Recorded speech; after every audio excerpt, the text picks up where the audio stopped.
అందరూ తీసుకుని గ్రహించుకుని ఉన్నారు. అంటే ఈరోజు రాత్రి రాకపోయినా సంఘానికి వచ్చిన తర్వాత బాప్తిజం పొందిన తర్వాత ఈరోజు కాకుండా రేపు అలా క్రమక్రమంగా బాప్తిజం తీసుకోవాలి. ఏం చేస్తారంటే అంచెలంచెలుగా మనం ఎదగాలి, అంచెలంచెలుగా ఎదుగుతూ ఉండాలి. మీ ప్రవర్తన బాగుండాలి, మీ గురించి అందరూ చెప్పుకోవాలి.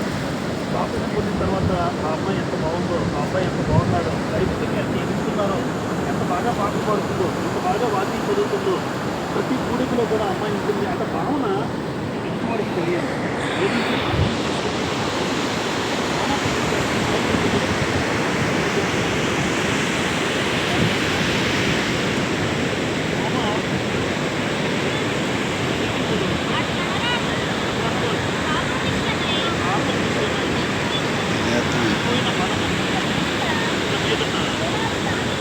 ఎలాగో దానిలో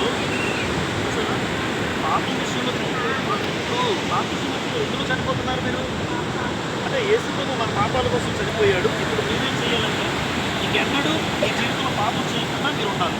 అది నిర్ణయం తీసుకుని ప్లీజ్ జీవితంలో ఎన్నడూ పాపం చేయకూడదు. తల్లిదండ్రులకు వ్యతిరేకంగా ఏది మీరు మాట్లాడదు, పెద్దలకు వ్యతిరేకంగా ఇంట్లో అరవద్దు, తల్లిదండ్రుల మీద కేకలు వేయొద్దు, తల్లిదండ్రులను గౌరవించండి, పెద్దలను సన్మానించండి. ఎక్కడున్నా పాపం అనేది మీ జీవితంలో లేకుండా ఉండాలి. ఎందుకు అంటే బాప్తిజం అంటే పాపం విషయంలో ఏమవడం, చనిపోవడం. ఇంకొక విషయంలో అపోస్తల కార్యాలు 22:16 కూడా చూడండి.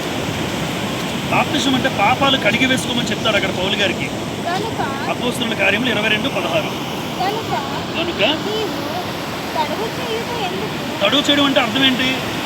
ఆలస్యం చేయొద్దు. ఆ తర్వాత లేచి ఆయన నామమును బట్టి ప్రార్థన చేసి బాప్తిజం పొంది ఈ పాపములను అంటే బాప్తిజం అంటే అర్థం ఏంటి? పాపాలు కడిగి వేసుకోవడం. ఏ పాపాలు అయితే లేవు కాదు, పాపాలు అందరిలో ఉన్నాయి.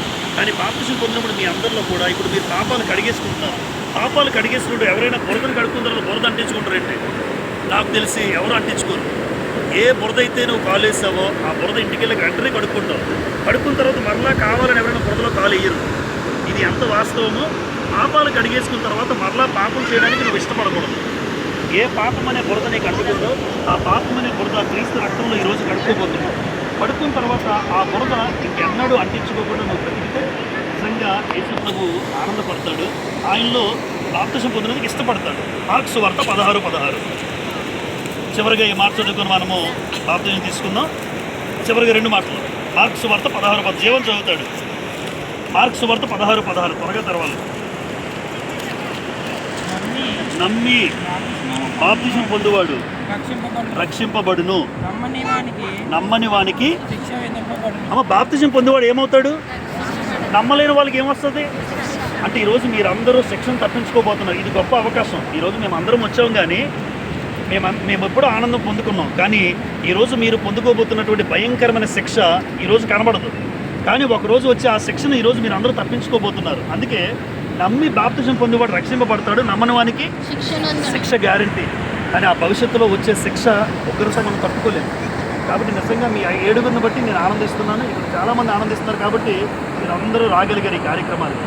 పైగా మీకు ఒక మాట చెప్పమన్నా, ఎవరైతే బాప్తిజం కార్యక్రమం జరుగుతుందో ఆకాశంలో లేదా పరలోకం నుంచి దేవదూతలు తొంగి చూస్తారని రాస్తుంది. చదువుదా మాట, పేతురు రాసిన మొదటి పత్రిక. ఈ కార్యాన్ని దేవదూతలు కూడా చూస్తున్నారు పైనుంచి. మనకు కనబడకపోవచ్చు, కానీ దేవుడు పరలోకంలో చాలా ఆనందంగా సంతోషంగా ఈ సమయంలో ఈ బాప్తిజ కార్యక్రమం తిలకిస్తూ ఉంటారు. చూడండి, మొదటి పేతురు 1:12 చివరి భాగం. పరలోకం నుండి చివరి భాగం చదివేద్దాం. తమ కొరకు కాదు గాని మీ కొరకే తాము పరిచర్య చేసిరని బయలుపరచబడిను. దేవదూతలు ఈ కార్యములను తొంగి చూస్తున్నారట. అంటే బాప్తిస్మ కార్యక్రమాన్ని ఎవరు తొంగి చూస్తారు? దేవదూతలు సైతం పరలోకం నుంచి రక్షింపబడడం చాలా ఇష్టం దేవుడికి. ఈరోజు చాలామంది దేవుడు నమ్ముకోక దేవుడు బాధపడుతున్నాడేమో, కానీ ఈరోజు మీ 7గురిని చూసి పరలోకంలో దేవదూతల సైతము ఈ కార్యాన్ని తొంగి చూడగోరుచున్నారు అన్నాడు. చివరిగా మత్తయి సువార్తలో ఆ మాట చదువుకొని మన బాప్తిస్మలోకి వెళ్దాం. మత్తయి సువార్త చివరి మాట 28వ అధ్యాయం. మత్తయి సువార్త 28వ అధ్యాయం. తండ్రి కుమార పరిశుద్ధాత్మ నామంలో బాప్తిస్మం ఇవ్వాలని రాజుబడి ఉంటుంది. ఇది యేసు ప్రభు యొక్క ఆజ్ఞ. మత్తయి సువార్త 28:19. మీరు వెళ్ళి సమస్త జనులను శిష్యులుగా చేయుడి, తండ్రి యొక్కయు కుమారుని యొక్కయు పరిశుద్ధాత్మ యొక్కయు నామములోనికి బాప్తిసం ఇచ్చచ్చు. అంటే బాప్తిసం ఎవరి నామాల్లో అవ్వాలమ్మా? తండ్రి, పరిశుద్ధాత్మ. హెబ్రీ పత్రిక 2:2 ప్రాముఖ్యమైన మాట. హెబ్రీ పత్రిక 2:2